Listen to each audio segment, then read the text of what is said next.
nama saya Husnul Khotimah dengan NIM J1A1181159. Saya akan mempresentasikan mengenai jurnal pemeriksaan cemaran formalin dan mikroba pada bakso yang dijual di beberapa pedagang di Kabupaten Biraan, Banda Aceh. Di bagian pendahuluan, menurut Peraturan Menteri Kesehatan Nomor 33 Tahun 2012 tentang bahan tambahan pangan, formalin merupakan bahan kimia yang penggunaannya dilarang untuk produk makanan. Bahaya utama formalin bila tertelan dan akibat yang ditimbulkan dapat berupa bahaya kanker pada manusia karena bersifat karsinogenik. Metode penelitiannya itu tempat dilaksanakan ini di Fakultas Kedokteran Hewan Universitas Syah Kuala, Banda Aceh. Sedangkan untuk waktu penelitiannya dilakukan pada bulan Maret sampai dengan bulan April 2018. Alat dan bahan yang digunakan, alatnya itu berupa timbangan digital, kantong plastik, stomacher, sentrifuge, tabung reaksi, rak tabung reaksi, cawan Petri, Erlenmeyer, pipet hisap 1 mili, pipet hisap 10 mili, pembakar spiritus, autoklav, dan inkubator. Sedangkan bahan-bahan yang digunakan adalah bakso, aquades, fenilhydragen 0,5%, sodium nitroprusid 5%, NaOH 10%, larutan buffered peptone water atau BPW sebanyak 0,1%, dan plate cone agar PCA atau PCA steril. Prosedur penelitiannya yang pertama itu pengambilan sampel. Sampel yang digunakan sebanyak 75 butir bakso yang berasal dari 25 pedagang bakso. Kemudian dimasukkan ke dalam kantong plastik, selanjutnya dimasukkan ke dalam icebox dan dibawa ke laboratorium untuk diteliti.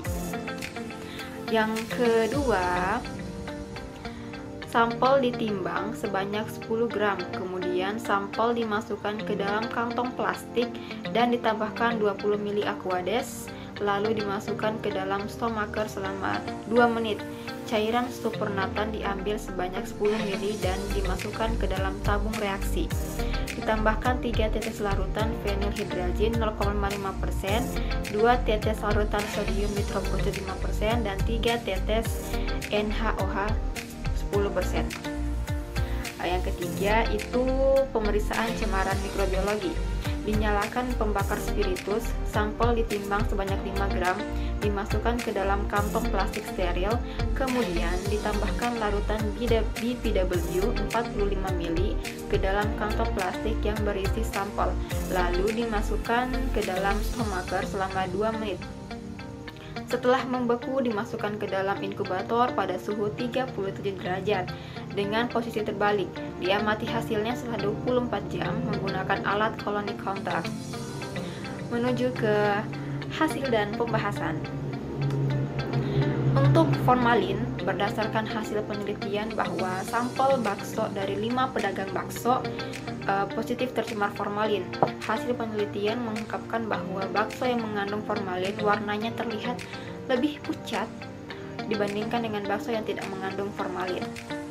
Untuk cemaran mikroba sendiri, hasil penelitian menunjukkan bahwa 25 sampel bakso terdapat 1 sampel bakso yang mengandung cemaran mikroba di ambang batas standar SNI, sedangkan 24 lainnya memiliki kandungan mikroba yang melebihi standar ambang batas SNI. Proses pencemaran mikroba pada bakso juga bisa melalui tempat pembuatan bakso yang tidak dibersihkan, sehingga saat disajikan di tempat penjualan, bakteri tersebut ikut terbawa dengan bakso tersebut. Beralih ke kesimpulan, berdasarkan hasil penelitian dapat disimpulkan bahwa terdapat 4 pedagang yang baksonya tercemar formalin sekaligus mengandung mikroba melebihi SNI. Hanya 1 pedagang yang mengandung formalin dan cemaran mikroba di bawah ambang batas SNI. Sisanya itu 20 pedagang lainnya ditemukan cemaran mikroba di atas SNI dan tidak menggunakan formalin.